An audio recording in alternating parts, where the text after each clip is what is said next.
अभिनंदन, मैं सतना से हूँ। मैं 7 साल की हूँ। आज मैं आप सभी को एक स्टोरी सुनाने वाली हूँ, गुड सामरिटन, जो कि पाई जाती है लूक 10 उसका 30-37 आयत में। एक मनुष्य यरूशलेम से यरीहो को जा रहा था कि डाकुओं ने उसे घेर लिया और उसको मार पीट कर उसके सारे कपड़े छीन लिए और उसे आत्महत्या छोड़कर चले गए। थोड़ी देर बाद एक लेवी यात्री निकला। उसने भी उस घायल व्यक्ति को कतरा कर छोड़कर चला गया। थोड़ी देर बाद एक याजक निकला, वह भी उस घायल व्यक्ति को कतरा कर छोड़कर चला गया। थोड़ी देर बाद एक सामरी व्यक्ति आया। उसने उस घायल व्यक्ति पर तरस खाया और उसकी चोटों पर मरहम पट्टी की और उसे अपनी सवारी पर बैठाकर ले गया और उसकी सेवा टहल की। दूसरे ही दिन उसने सराय के मालिक को 2 दिनार देकर कहा कि जो भी होगा आप इसकी सेवा टहल करना और जो भी होगा मैं आकर दे दूंगा। इस कहानी से हमें ये सीख मिलती है कि हमें सबकी सहायता करनी चाहिए और हमें सबसे प्रेम रखना चाहिए। आज का वचन है look 10:27।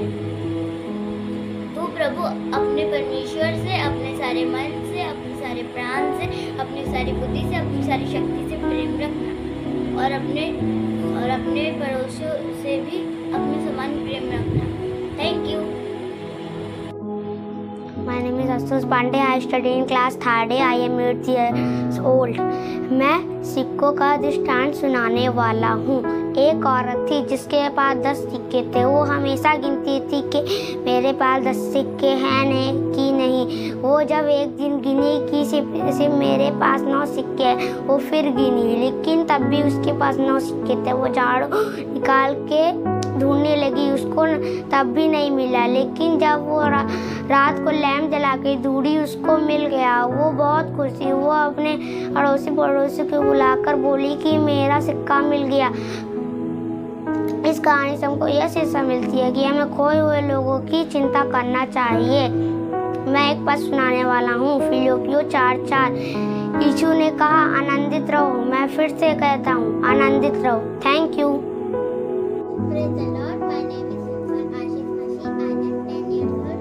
I am from Satna. आज मैं आप सभी को उड़ाऊ पत्थर की कहानी सुनाने जा रहा हूँ और ये पाया जाता है लूका 15 उसका 11 से 32। एक व्यक्ति के 2 बेटे थे, एक बड़ा बेटा और एक छोटा बेटा। बड़ा बेटा बहुत मेहनती था और वह अपने पिताजी की हर एक बात मानता था और उनकी आज्ञा का पालन करता था। और छोटा बेटा अपने दोस्तों के साथ इधर-उधर घूमता रहता था। और एक दिन छोटा बेटा अपने पिताजी के पास आया और बोला, पिताजी मुझे मेरे हिस्से की संपत्ति चाहिए। उसके पिताजी उसे खूब समझाते हैं, लेकिन वो नहीं मानता और अपने हिस्से की संपत्ति ले लेता है और वह दूर देश घूमने चले जाता है अपने दोस्तों के साथ। और वहाँ पे वो अपने बहुत सारे पैसे उड़ाते हैं और जब उसके पैसे खत्म हो जाते हैं, उसके दोस्त उसको वहाँ पे ही छोड़ के भाग जाते हैं और वो अकेला पड़ जाता है और उस देश में अकाली छा जाती है और वो अकेला पड़ जाता है। वो भूख के मारे मरने लगता है और वो सोचता है क्यों ना मैं एक काम ढूंढूं। काम ढूंढते ढूंढते उसे सुअर चराने का काम मिलता है। सुअर चराते उसको भी वही खाना था, सुअर फली खाते हैं। एक दिन वो सुअर चराते चराते सोचा क्यों ना मैं भी मेरे पिता से माफी मांगूं और मेरे पिता के घर में तो कितने सारे नौकर चाकर हैं और मैं यहाँ पे सुअर चरा रहा हूँ। और वह अपने पिताजी के पास माफी मांगने निकल जाता है। उसके पिताजी दरवाजे पे बैठे उसकी राह देख रहे रहते हैं और दूर से कोई बड़ी बड़ी दाढ़ी और मोटे पुराने कपड़ों के साथ आते हुए दिखता है। वह अपने बेटे को पहचान लेता है और दौड़ के जाके उसे गले लगाता है और बेटा उससे माफी मांगता है और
Start. I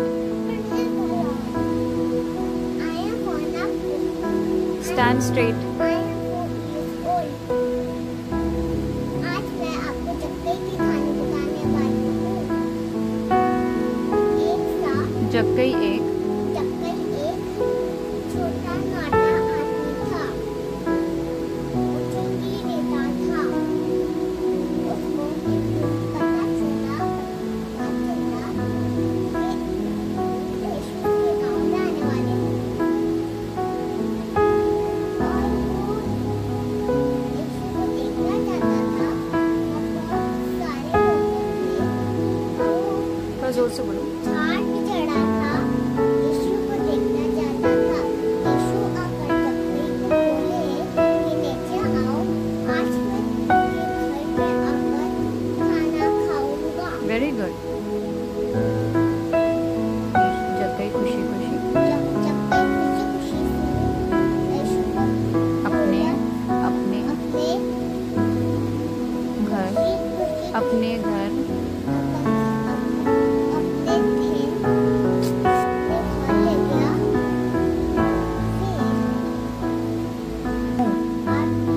फिर जक्कई ने बोला चक्कई ने बोला आज मैं बदल गया हूँ। यीशु ने कहा यीशु ने कहा है। घर आया है। अच्छे से बोलो। आज से आज इस घर में इस घर में उधार आया है। उधार आया है। हाँ, इस कहानी ये कहानी ये हमको लूका 19 उसका 1 से 10 Everyone, my name is Ananya Tiwari. I am 11 years old.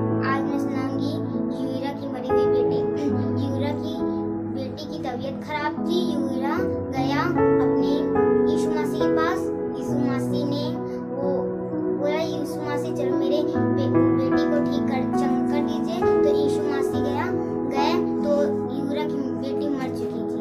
तो वो यीशु मसीह ने बोला कि क्या कहते हैं, तुम चिंता मत करो, मैं ठीक कर दूंगा। इस कहानी से हमें ये प्राप्त मिलती है, मुश्किल समय में हमें कभी डरना नहीं चाहिए। यीशु मसीह पे विश्वास रखना चाहिए। वचन लूका 8:50 मत डर, केवल विश्वास रख तो वह बच जाएगी। Thank you. Hello friends, my name is Radhe Tiwari. I am 10 year old. मैं सुनाने जा रही हूँ यीशु ने अपने चेलों के पैर धोए। एक दिन यीशु और उनके चेले खाना खा रहे थे, तो यीशु ने अपने चेलों के पैर धुले और अपनी कमर में बांधे हुए अंगोछे से उनका पैर पोंछा। हमें इस कहानी से ये सीख मिलती है, हमें कभी घमंड नहीं करना चाहिए और नम्र रहना चाहिए। मैं आपको एक पद सुनाने जा रही हूँ। मत्ती 5:5 धन्य है वे जो नम्र हैं, क्योंकि वे पृथ्वी के अधिकारी होंगे। Thank you friends. Hello everyone, my name is Aarushi Mishra. I am 11 years old. The story name is कानानी स्त्री का विश्वास। मत्ती 15:21 में पाया जाता है। कानानी स्त्री की बेटी में एक दुष्ट आत्मा थी। वह यीशु मसीह के पास गई और बोली, मेरी बेटी को अच्छा कर दीजिए। यीशु मसीह ने उसका विश्वास देखकर उसकी बेटी को ठीक कर दिया। इस कहानी से हमें यह शिक्षा मिलती है, हमारे प्रार्थना का उत्तर मिलने में देर हो जाए तो भी हमें प्रार्थना करना नहीं छोड़ना चाहिए। वचन रोमियो 10:17 सो विश्वास सुनने में और सुनना यीशु मसीह के वचन से होता है। Thank you. Hi everyone, my name is Shubhangi Pandya. I study in class 6th day. I am 11 years old. Today I have read a story. The story name is 12 साल से बीमार स्त्री। एक स्त्री थी जो 12 साल से बीमार थी। उसे रुक बहने की बीमारी थी। वह यीशु मसीह के पास गई और यीशु मसीह का एक वस्त्र छुई तो वह चंगी हो गई। इस कहानी से हमें यह शिक्षा मिलती है, अगर हमें चंगा होना है तो यीशु मसीह पर विश्वास रखना होगा। वचन लूका 8:48